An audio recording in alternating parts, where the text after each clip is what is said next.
What is going on, everybody? Welcome back to the Blitz Angle today. My name is Ryan Linkletter. I'm here with Dan Loya, our Week 11 prediction show, the most important week of the year. We're going through our picks, the best bets, everything need to know about these matchups heading into Week 11. And Dan, let's get right into the nitty gritty. We'll touch on the early game. The Washington Commanders take on the Miami Dolphins overseas. This is going to be a boring one. I think there will be some offense involved. I think Devon A. Chain's in for a great matchup. What are your thoughts heading into this game? Well, I think it's the last international game of the season. Oh, last international game of the season, and It's a W. Washington's Washington's kind of trending in the wrong direction. They lost 5 games in a row. All four of those games have been by 20 points or more. So I think Miami's offense is going to have a nice day. I don't care who's calling plays. The rumor is Dan Quinn's going to be calling plays for the defense. I don't care who's calling plays. The Washington Commanders do not have enough players on defense to make a difference in this game. Miami has won 2 of the last 3, 30 points in each of those wins. So I think their offense is going to continue to roll overseas. I like Jalen Waddle, wide receiver, to have a very nice game. He's Yeah. recorded 80 plus yards in 5 of the last 6 games. So I think he will continue that stretch this weekend. Yeah, one of the good parts about the Tyreek Hill injury, I know it sucks that he got hurt, but Jalen Yeah. Waddle's been utilized more, and they kind of realized, oh, maybe we don't need Tyreek Hill as much as we thought. And this offense has been humming against some pretty good defenses in the past few weeks. And a lot of people are down on Mike McDaniel. They don't think he's a good coach. I think we're both in agreement that he's a solid coordinator for sure. Might not be the Yep. best leader, right, in Miami, but he's definitely a good coordinator, and he has this offense playing good versus the Commanders defense, worst EPA over the last 4 weeks on the defensive side of the ball. That's including the Cowboys, the Bengals, right? Some really bad units. And that's what happens when you have a bunch Yeah. of 30-plus-year-old veterans that can't stay healthy. You're relying on those guys to play, up to the levels they have in their career. And they just haven't done that in Washington. You add in the fact Terry McLaurin's out, Jaden Daniels are both out as well. Miami's a team that is very tough. I believe on the offensive side of the ball and gives a lot of team fits. And I think they're going to take care of the Washington Commanders handily. You mentioned Jalen Waddle. I think he's a great play. The guy that I look at that's a little bit underrated of a play is Malik Washington. The Commanders have really struggled against slot receivers. I like his over on yardage total. And if I was to go with a commander in terms of what I'm betting on, I would lean towards Debo Samuel having a nice day against this Miami Dolphins defense. I don't really love a lot of Commanders props, but if you're willing to lean one way, Debo is not a bad choice. Let's get into the 12 o'clock slate. Dan, we're going to start with an NFC South matchup. The last time these two teams faced off, Carolina blew them out of the water. Now the Falcons are at home. What are your thoughts on this game where, Bryce Young has been Bryce Young here in the past few weeks? Yeah, speaking of Bryce Young, he has thrown under 200 yards in 8 of his last 9 games. So basically, one game over 200 yards this season, which is pretty hard to do in today's NFL. Just my first initial reaction to this game was that Atlanta was just overseas in Germany, and there's no bye week, and I think that's going to play Yeah. a huge role in this game. These people forget that these players are human; they're just like us. That body clock's got to be off. I know they're still at home, but it's still gonna be tough. A quick turnaround for them. Also, Atlanta's on a 4-game losing streak, 24 plus points allowed in 3 straight games. I think the main key in this game is, can they stop the run? The Panthers, all these games that they win, they have success running the ball with Rico Dowell and Chuba Hubbard. So the Falcons this season have the fourth worst rush yards per game allowed, sixth worst rush yards per play, 4.9. They just gave up 244 yards and 3 TDs to Jonathan Taylor in Germany. So I don't think they're going to be able to stop the run. If they do, they have a chance, but I'm not giving it to them this week. Also, the Panthers defense has kind of been underrated these past couple weeks. 3 of the last 4 games, they held teams under 18 points. For example, the last 3 weeks, 6, 13, and 17. So I really like the Panthers in this game to get an upset, and I think just if they're able to run the ball, they're going to pull out the win. Yeah, and I went through the same thought process as you. I looked at it in terms of the rush defense versus Rico Dowdle, but I went back to one game in Yeah, particular that this team had at home not too long ago, and it's when they beat the Buffalo Bills. It honestly might have been their last win, but they were able to stop the run, and they played much better defensively against the run at home than they have on the road this season. So I look at that and I think, okay. If they can slow down Rico Dowdle and force Bryce Young into throwing situations, that's exactly what this Yeah. defense wants, and they can play ahead of the sticks. What I mostly look at is I think that this is Bijan Robinson's week to absolutely make a statement. He has been really quiet over the last month. They haven't utilized him as much as they have in the past, and I think a lot of this is a field game for me, right? You mentioned the Mhm. numbers. I'm kind of going with the contrary of that with Atlanta. I trust the talent that they have, and I think I'm just more down on the fact that Bryce Young is averaging under 15 points a game, Dan, right, over his No, last it's four bad. games. That's really bad. Yeah. And if Atlanta's offense lives up to their talent, and, they played horrible against them last time, let's just say that. And their defense, the Panthers defense, had multiple scores, right? If Mhm. Atlanta just takes care of the football, gives Bijan Robinson the rock, I'd like their chances. It's going to be ugly. I'm not going to say that. Like it could be Yeah. a 20-17 type game. Rico Dowdle runs for 100 yards and two touchdowns, but they are going to be able to limit Bryce Young and how he's been playing as of late. So for that reason, I'm going with the Falcons. We're riding Atlanta. Fly. We're going with them. Bijan Robinson is going to be ATL, back in the ATL. end zone. He's been missing for a couple weeks, but Bijan Robinson will be back. I don't. Huh. Let's get into the other matchups. Let's talk about two of the worst games of the week. The Houston Texans take on the Tennessee Titans, and then the Green Bay Packers take on the New York Giants. Dan, do the Giants or the Titans have a better chance of pulling off an upset this week? I think the Giants do. You saw the Packers; they're kind of in a slump right now offensively. Just something's not clicking there. I think they need to add a veteran wide receiver. I don't know if it's too late to do that, but I just think Jordan Love. He struggled Monday night, but he definitely hit some receivers in the hands, and they just dropped him.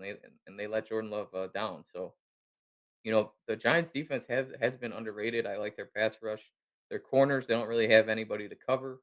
So the Packers are definitely on upset alert, and you never know with Jameis Winston starting. He's You not never afraid to know. sling the ball, and he's over there singing at the podium, singing about Hamlin or whatever Broadway play it was. He's exactly But like that in person too. I'll let you know that right now. yeah, dude, He, he's, he, he does not he's a change his goofball. personality one bit. Yeah, man, he's a goofball, and I root for Jameis, but I still got Green Bay in that game. Also, the Texans and Titans. Historically, it's the number one scoring defense versus the last place offense. Uh, the last 16 games, the number one scoring defense has won 16 games in a row. Week 10 or later, their average win total in that game is by 19 and a half points. So I think the Texans will blow out the Titans. Unfortunately, I really wanted to give the Titans a chance in this game, but they just can't score. And unless they score in special teams and like a pick six, like last week against the Chargers, I don't see it. I don't care who's playing quarterback. The Texans defense is elite and one of the best units in the NFL. Yeah, the Texans defense is going to tee off on Cam Ward, right? I think a lot of Yeah, people forgot how bad the Titans are on offense heading into this game, and this Texans defense is elite. There's no other thing about it. I trust the Texans to take care of business against them, and they're going to have a little win streak going over there in Houston. Who knows? Maybe Houston. They play Buffalo on Thursday night next week. If they rattle off three in straight good shape. wins, I'm not opposed to maybe talking about Houston back in that playoff picture with that defense, but the Packers have lost two straight. Their offense has been abysmal the past 2 weeks. And I think this is a get right game for them offensively. I think Christian Watson is going to be in for a very nice day against this secondary that's allowed the fourth most passing yards overall. They've struggled through Yeah, the air the entire year. They've also had some holes in the ground. Basically, the Giants don't win defensively unless they get pressure from their pass rush, right? And when they don't, they're really bad defensively. So I think Green Bay, right, a really bad 2 week stretch offensively. I think this is a day where Jordan Love and Matt LaFleur get right. Christian Watson has a really nice day. I think Josh Jacobs falls in the end zone. yeah, Wandell Robinson unders are what I'm looking at though for the Giants and that sort of betting prop. The Packers have allowed the second fewest slot receiving yards this season. So with Wandell, don't really love that matchup there. As far as some other matchups I'm taking a look at here, we got Bengals and Steelers. And last time these two teams faced off, Dan, the Bengals were able to pull off the upset. Can they do that again this week against the Steelers at home? oh yeah, they could. I wrote my notes. First off, it's the icy hot bowl. I guess that's what we're calling Icy it. hot bowl. It's the end of our era. Aaron Rodgers, Joe Flacco. Yeah, I think. Yeah, I think it was a Thursday night game last night. Last time these two teams faced off, I think it's gonna be a little different this time. Uh, the Steelers have a 3-2 record at home. Both their losses have been to strong NFC teams. the Packers and the Seattle Seahawks.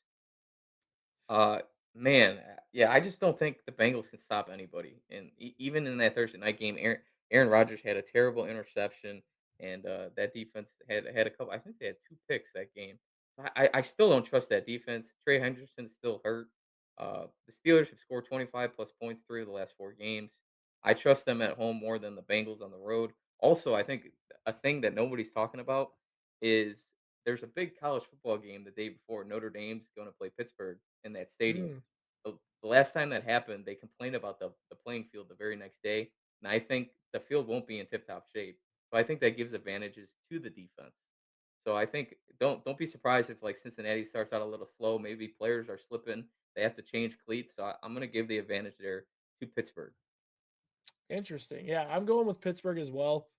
I think with the Bengals, as perfect as they can play offensively, it just hasn't been enough, right? It feels like Yeah. potential regression could be coming for the Bengals on offense because they've been so good offensively over the past few weeks. And I just think with them against Pittsburgh, though, Pittsburgh's defense has been a little bit better than expected, I think, Yeah. over the past 2 weeks at least. They're finally getting to the pass rush. I know they have injuries at cornerback, and that's going to be really tough for the Bengals to or them to match up with the Bengals receivers, and I know that they'll get theirs. But I think it's the Steelers offense for me against this Bengals defense.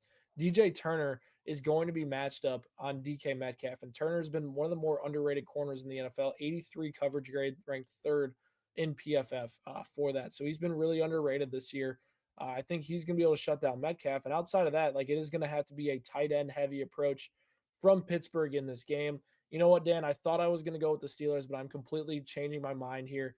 I'm going with Cincinnati. I There's so much that like the thing with the Steelers, Dan, is that Aaron Rodgers, 64% of his yardage this year has been after the catch. He has been Yeah. throwing underneath. He doesn't have a ton of weapons. The Bengals are the worst tackle team in football. If they just make Mhm. a few more tackles, their defense is a little bit different, but they've been Yeah. so bad this year. And that's why this game I go back and forward on. On the Yeah. show, I'm going to ride Cincinnati. If I change my pick up into kickoff, I don't know. If that tells you anything, bet the over. Don't touch the Uh-huh. money line part of this game and just hope for scoring, scoring, scoring because there will be a ton of scoring in this one. I like both running backs, Jalen Warren and Chase Brown, to have a very nice day in this one for sure. Let's get into Awesome. another big matchup here. The Chargers All right. versus the Jaguars. The Jags have been slipping as of late, Dan, and their playoff hopes continue to dwindle with another loss last week. What are your thoughts here in this game?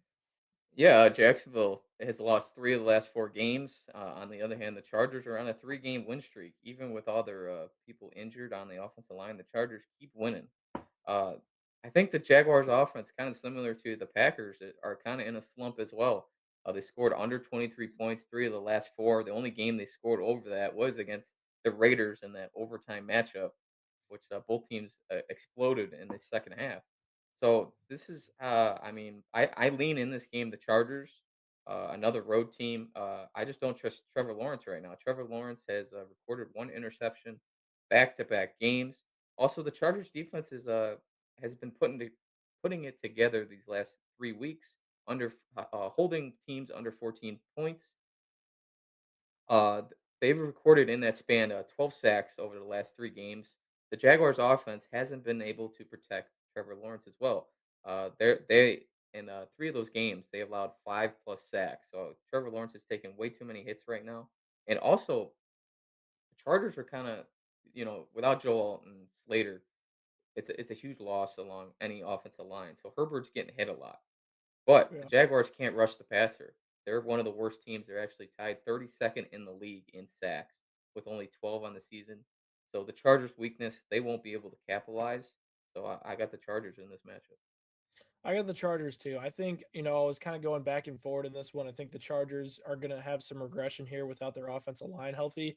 And I'm just trying Yeah. to figure out where it happens. Last week, I picked the Steelers against them. I thought you know, the Steelers offense would play better to win that game. And the Chargers offense, showed some signs they're not really where they're going, where they started the year. Let's just say that when Mhm. they were fully healthy. So I look at Yeah. that heading into this week. Jacksonville is very good against the run, Dan. So I think Kamani Vidal is going to struggle in this one, but they're also horrible in the secondary right now. They've really struggled to contain perimeter receivers, and I think Quentin Johnston and Keenan Allen will be good there. And I think their offensive line should hold up against the Jaguars pass rush. They're around the middle of the pack in terms of pass rush win rate this year.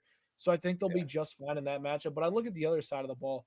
Trevor Lawrence has been so volatile this year and inconsistent. I don't trust him against this Chargers defense that has been really good in the past. I think if you're looking at a yeah, matchup for good. Jacksonville's side of things, Travis Etienne should be able to expose this Chargers defense that has been one of the bottom five EPA, DVOA, rush defenses since week 5. So I like that matchup, but I also think that in terms of the where the Jaguars are trending, the Chargers are still finding ways to win despite some of their injuries.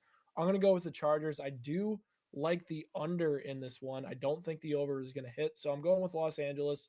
As far as player props, I like Quentin Johnston, Keenan Allen, two names to watch out for in this matchup. All right, Dan. NFC North talk. Chicago Bears at the Minnesota Vikings. What is going Good. to happen in this game? Huh.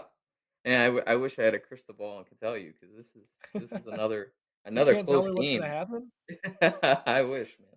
I wish I had that book like Back to the Future. That guy, whatever his name was in that movie. But I think Minnesota, just the rivalry of the Bears and Vikings. Minnesota has won 8 of the last 9 games against the Bears.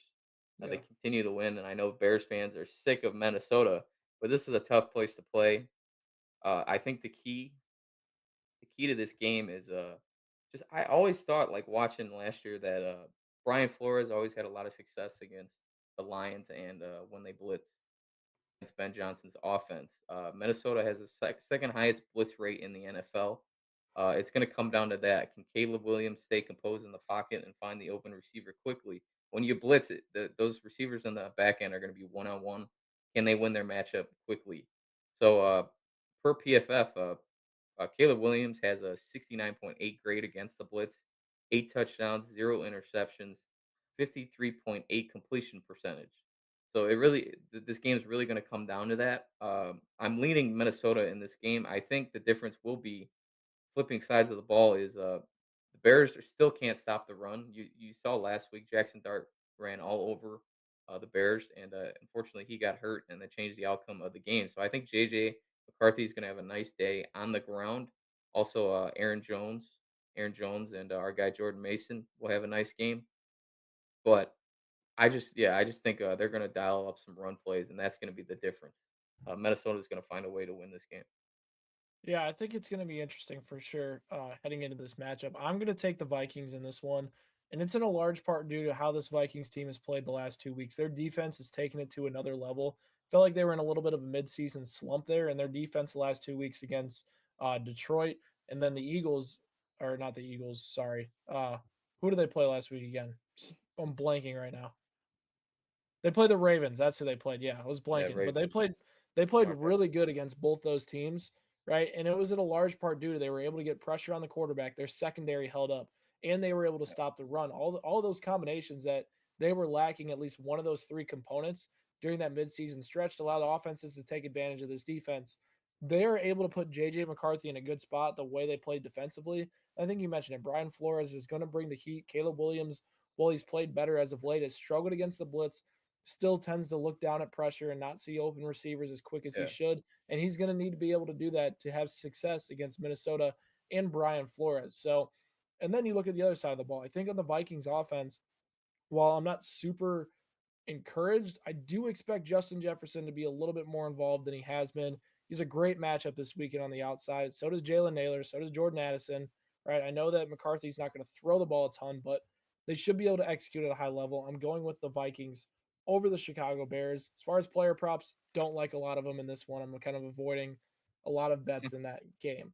All right, let's talk about two of the worst games in that later slate. You got the 49ers versus the Cardinals and then the Ravens taking on the Cleveland Browns. Dan, tell me why the Cardinals could upset the 49ers. Yeah, I think they could. I mean, I picked them in this game. I know Arizona's lost 6 of the last 7. Their defense in those games are getting up 27 plus points. Ha! 27 plus points, 3 of the last 4. Yeah, dude, they're banged up. I don't know if you saw their injury report. They played Seattle, and everybody's hurt on that team. It's crazy what happened there. Uh, Also, yeah, and then the 49ers got Brock Purdy coming back. They got some George Kittle. I don't know if Pearsall playing. I always forget if he's playing or He not. practiced. I wouldn't count on it. Okay. I'll give another double check while you're talking. Okay, but I just think the Cardinals are gonna find a way somehow to win this game because I tried explaining, in my article that the Ricky Cardinals have Pearsall trouble. is returning. Okay, yeah, so I think it's gonna be a high scoring game. It's gonna be a shootout. I think. I just think Jacoby Brissett, he's been taking a lot of sacks, and it's not his fault because the line can't block right now. But we both know we keep talking each and every week that the 49ers cannot rush the passer. Yeah. It's just not it's not their strength. So I think Jacoby will have some time, and he's gonna have some success throwing the football on Sunday, which he's had ever since he took over. So I like the Cardinals somehow, some way to find a way to win. The rookies need to step up, just like in that Dallas game. So I think they will. I'm going to give them the edge here. I think Michael Wilson will have a nice game. Marvin Harrison isn't playing. Trey McBride's going to get his, but I think a real deep sleeper, real deep that nobody's talking about is a receiver, like a deep, deep sleeper. Xavier Weaver. Wide Mm. receiver. Dude, Jacoby Brissett, and Xavier Weaver all through training camp after practice always threw to each other. They always took, like, maybe 10, 15 reps together, and I was like, "Wow, these guys are starting to build a connection." So, he might get some more opportunities on Sunday, and if he does, don't be surprised if if he has a decent game. So, I like the Nice. Cardinals in that one. Ravens and Browns, I just think the Ravens defense has been strong these past couple weeks. They held teams under 20 points 4 straight games. The Browns can't score right now. Under 21 in 8 of the last 9 games. So, the Ravens are going to win this game. And eventually, I think the clock's going to start ticking. Is when will they start Shadur Sanders? I think it Oh will be boy. next week. I think it's going to come next week. Oh boy. But Yeah. that's a different topic, and the Ravens are going to win that game. Yeah, I mean, we even saw the Ravens get slowed down by the Browns earlier in the year in their defensive side of it, but their offense put them in a horrible position. The Oh Ravens still man, they're put up bad. close to 40 points, right? The Ravens are Yeah, going to have theirs. I think if I'm liking a player on the Ravens offense, Zay Flowers should be in for a nice bounce back game. I think Derrick Henry's unders are definitely going to be in play against a tough Browns rush defense. Then I take a look at the 49ers versus the Cardinals. I hear the logic behind the Cardinals. I hear that Jacoby Brissett can exploit a defense without a pass rush. We saw him do it against Dallas. He could very easily do it this week against the 49ers that have really struggled defensively, but it's mostly the 49ers offense for me. They've been really good in a lot of these games where Derrick. the team they play is not super talented. It feels like they're a matchup based team that if they're playing a good team, they're probably not going to live up to those expectations. If they're playing a team that's above average to worse than that, the offense will be humming on all cylinders and they'll find a way to win that game. So with San Francisco, I like the fact their offense finally has a combination of Brock Purdy, Ricky Pearsall, Christian McCaffrey, George Kittle, Jawan Jennings. Damn, when was the last time those guys ever played together? I mean, it's had to have been over Oh, two. last year. It's well, never because I'm trying to think. I think probably last year against Buffalo in the snow had to have been the last time of all those guys Okay. playing together. So we're finally going to get to see this offense, in a dome stadium, right? It's going to be nice to see what we get from a healthy team. So I'm excited to see what we get from the 49ers. I would not play Ricky Pearsall in fantasy football. I'd let him get his feet wet. Don't know how many snaps he's going to play. But yeah, Okay. excited to have that guy back. All right, we'll skip to Monday night before we get to the heavyweight battles of the week. Cowboys versus Raiders, Dan. Let's just say I think there's going to be over 60 points in this matchup. Yeah, it's gonna be another shootout too. It's gonna be a lot better for everybody. Besides that Thursday night 10-7 Oh game. yeah, So much better than Broncos Raiders. yeah, I mean, jeez, I see, dude. I'm still tossed up. Like, I don't know who's gonna win this game. I gotta pick it. Just here's my notes. Las Vegas is on a 3-game losing streak. Uh, they're I don't know who's gonna play on the offensive line, so I put their down 3 offensive linemen. The Raiders lost 2 key starters last week. I don't know if Dylan Parham, he practiced limited. I'm not sure if he's gonna play. We know the Cowboys Cowboys offense can score points. So this is definitely gonna be a shootout. My main thing is I hope you're not playing Brock Bowers in fantasy. 'Cause he might have 3 touchdowns again. Uh, this is gonna be something else. Man, I see, and the thing is too, Geno Smith struggles against cover two. a lot of his interceptions have come against cover two. That's mostly what the Cowboys run. So I'm real curious what's going to happen in this game. But I guess the difference is I think the Raiders could stop him. I just Oh, don't trust the Cowboys offense. I mean, you remember the Broncos game. You said like the other team playing the Cowboys secondary is just running on air. And I think it that's is. still the It is case. running on air. I don't care like who's like they still got Quentin Williams and Logan Well, I Wilson, mean, but it's I kind of just don't. similar to what we watched from the Jets yesterday, right? Is like Yeah, it they're felt like secondary. anytime, it was like 2nd and 8 or 3rd and 7, right? Favorable situation. Just a guy running Yeah. wide open. It just happened every other play. Dude, that's why it's like how do the Cowboys win this game? I guess Gino's got to throw a pick like he usually does, but yeah, I think I'm gonna pick the Raiders. I think they're gonna get a win at home because I trust Max Crosby. Their defense is been playing tough, and here's the thing: a key point is Lonnie Johnson Jr. returned last week, and he changes their defense. He allows Jeremy Chin to play nickel cornerback, his more natural position.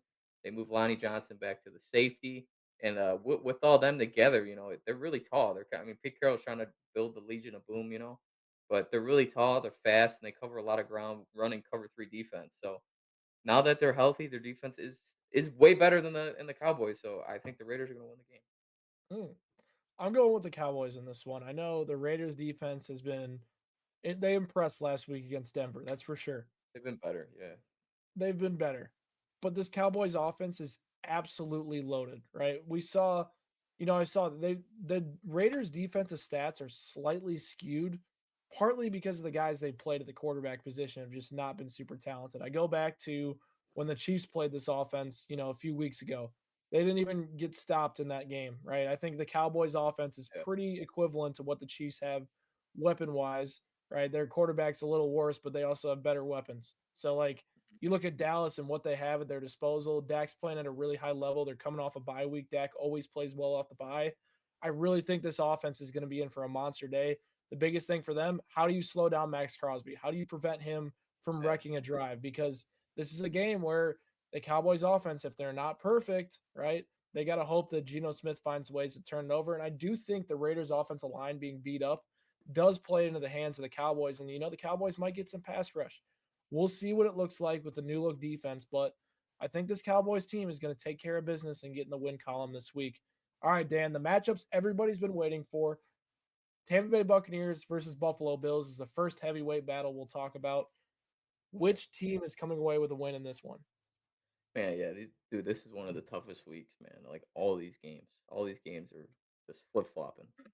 Uh, yeah, I even put my notes. Tough game to read. That's what I put. The Bucks. Here it is. Bucks 4-1 on the road. Bills 4-1 at home.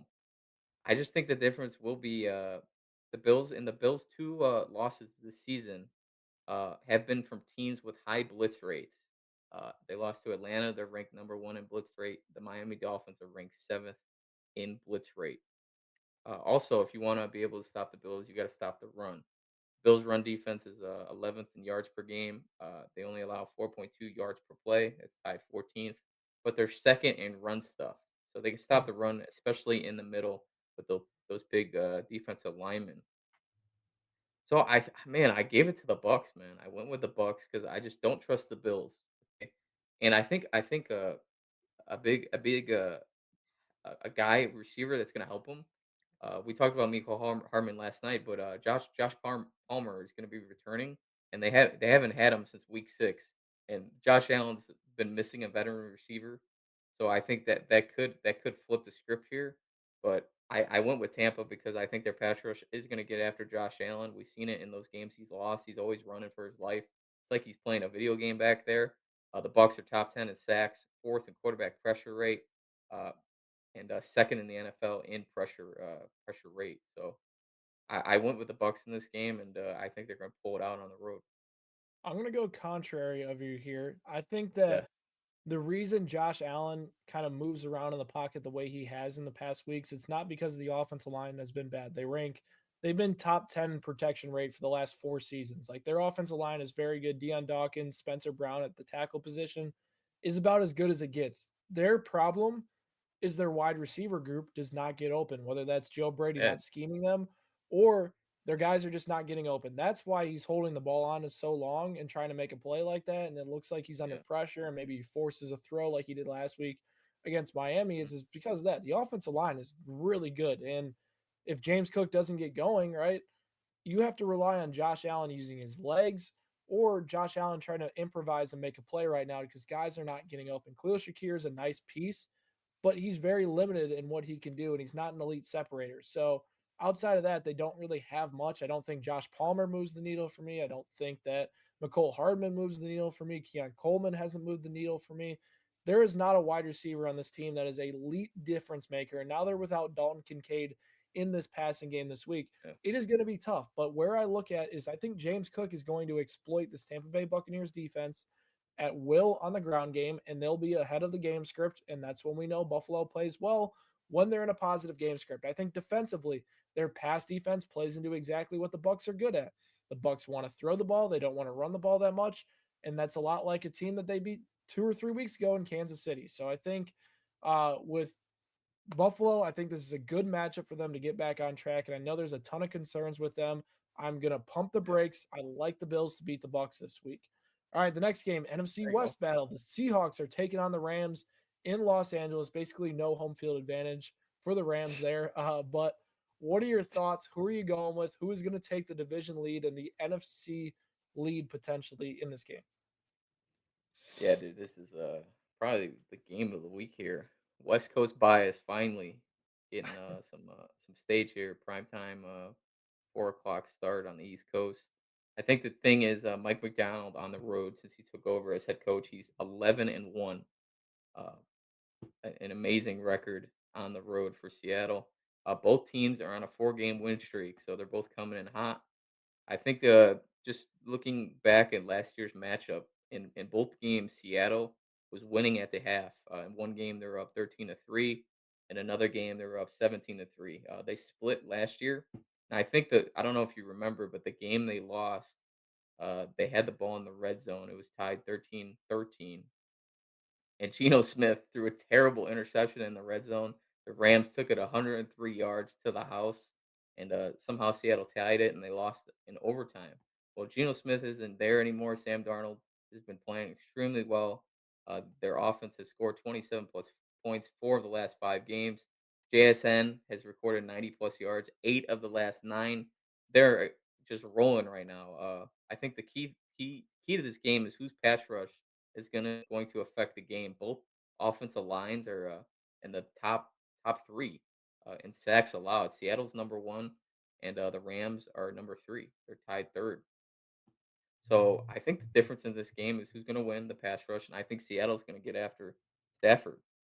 So I think Sam Darnold this year, I don't know if like we talked about it weeks ago, but he's been slippery in the pocket. So even when pressure comes, he's been eluding it and he's been doing extremely well. And I think he's more mobile than Stafford right now.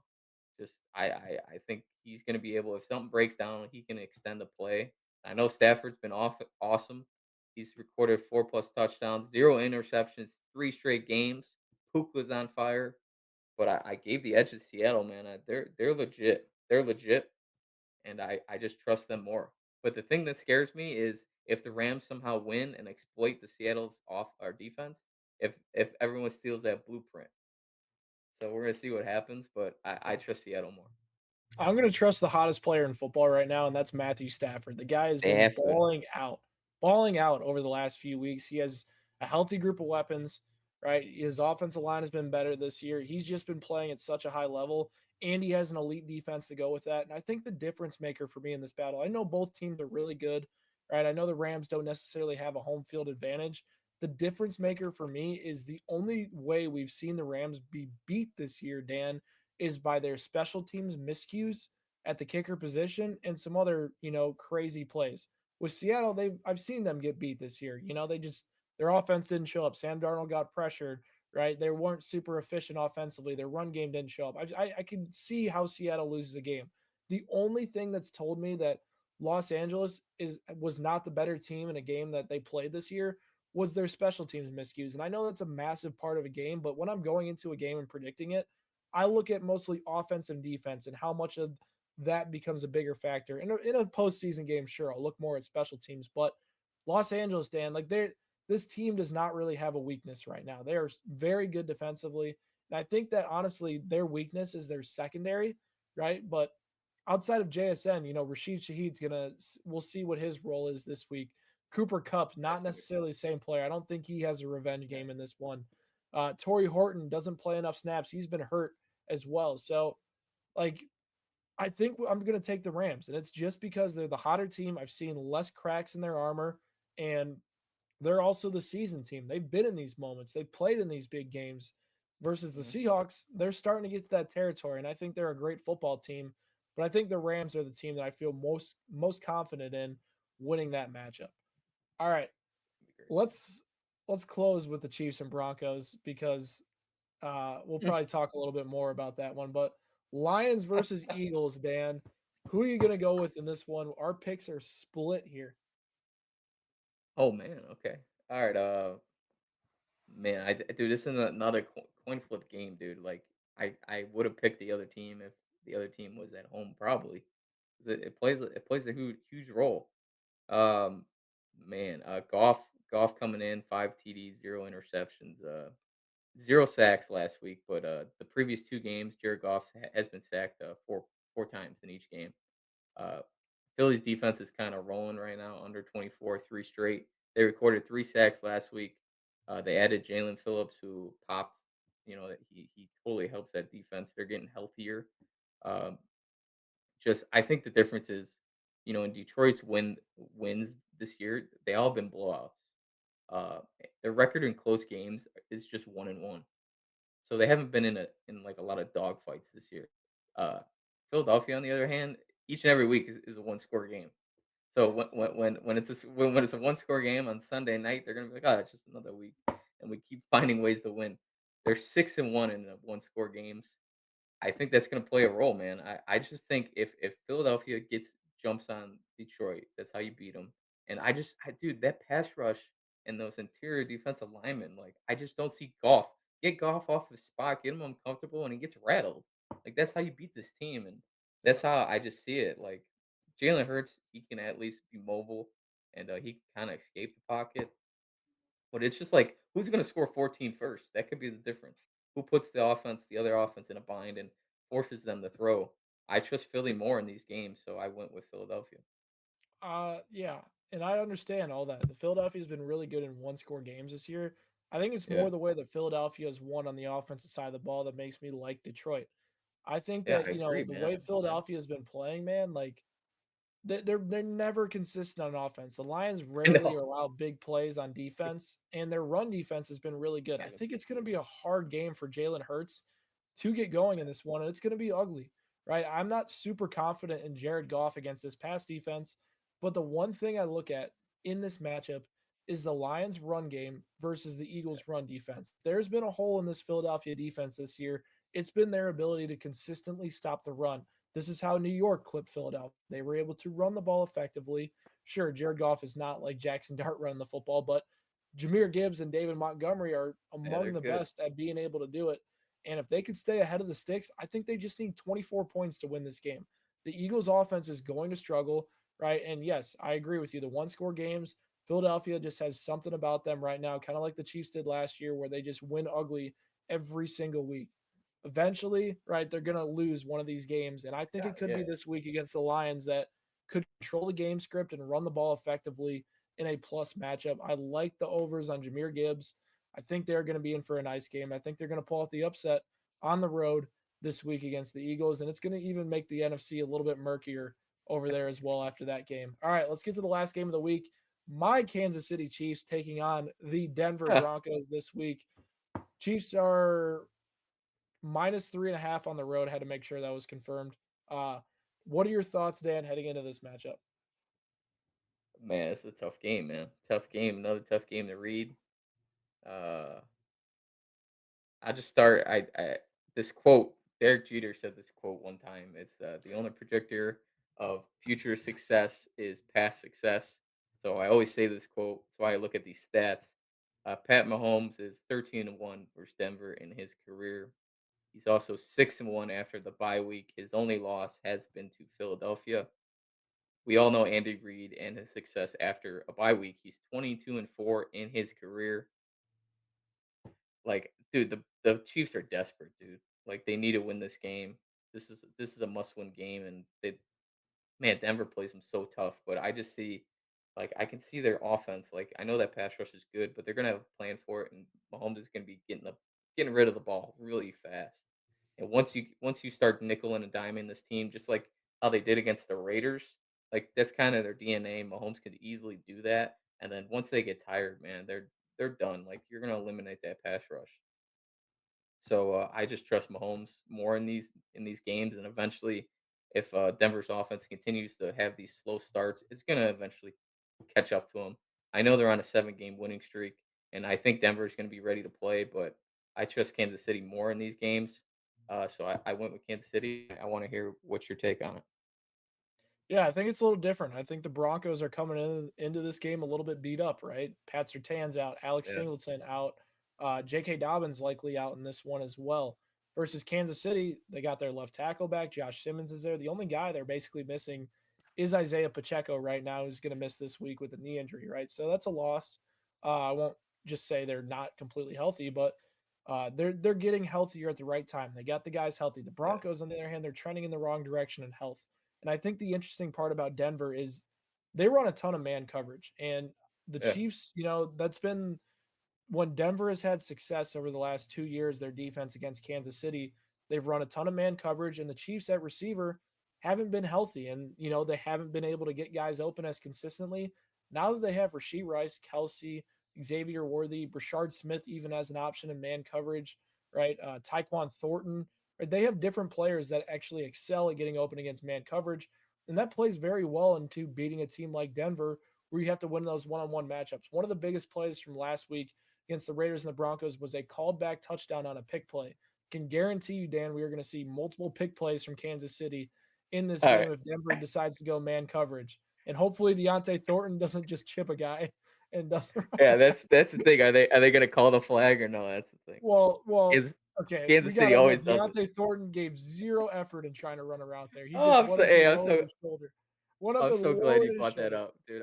Dude, I think I put in my notes last week. I said Kansas City always runs that for a touchdown. It Oh was a man, touch. that's If funny. Deontay Thornton just does this, oh man, honestly, they win that game. They Oh, win that's that so game. funny. But, anyways, back to the game. I think Denver's defense, Yeah, they're going to give the Chiefs problems at times. I'm not saying they're not, but I think the Chiefs will have a better game plan, especially coming after that Buffalo loss where they were embarrassed in that game. And then on the other side of the ball, the Chiefs defense is a little overrated, right? They don't rush the passer well. This defense has yeah, struggled over the past few weeks. They have a good coach in Spagnola, right? They're going to find a way to get the most they can out of this defense, but they don't rush the passer well. I think Bo Nix probably has a decent game in this one, even though he's been pretty dude, he needs to. inconsistent. But Yeah, the thing is I don't know if I can trust Bo Nix, right? Even if guys are wide open and running naked, is he going to be able to see them? Is he going to be yeah, accurate finding those guys? The Chiefs find ways to take advantage of those mistakes, and it's been the Chiefs that have made those type of mistakes this year, and that's kind of been why they're 5-4 and not sitting at like a 7-2, right? There's one or two plays a game the Chiefs just haven't made where they've made every single time in the last 6 years, and that's why the record's a little bit different. But I think the big X factor for this game for me is the Kansas City Chiefs finding a way defensively to bring more exotic pressures and pressure Bo Nix, because Nix against the Blitz is going to have a hard time this week. I think the Chiefs' run defense will fare fine, but their offense, you can't ask them to win this game by themselves, right? Last week against, yeah. or 2 weeks ago against Buffalo, the defense, wasn't great. The offense wasn't great either. You can't expect very good results from Kansas City in that one. So I like the Chiefs. Defense is going to play better. I think the blitz will come, but I think Bo Nix will get 21 points in this one. The offense for the Chiefs will score 27. I have the Chiefs covering. Like Patrick Mahomes is throw 2 touchdowns in this one. Okay, real In quick, this game. yeah, real quick. A question for you. Bo Nix has thrown an All right. interception in 3 straight games. Will he throw another one this week against Kansas City? 3 straight games? No, because it's against Kansas City. So he won't. He won't. He won't. He won't do it this No. week. I guarantee. It's there's something weird about. Well, I mean, it's part of the Chiefs. Like everybody knows they're playing the Chiefs. They won some Super Bowls, right? There's typically they get a lot of teams best when it matters. And we've seen Yeah. like some backup quarterbacks come, like Marcus Mariota a few weeks ago was a perfect example. First half, the guy was like lights out, right? I wouldn't be surprised if Bo Nix through halftime is like lights out. And then when it matters, the Chiefs defense makes a key stop or two. I Yeah. see the script in the head. So we'll see what happens. It should There be you a great go. week in week 11. Drop your guys' comments down below about your hottest takes heading into this week. Hit that subscribe button for more Blitz Angle content. And me and Dan will catch you guys next time.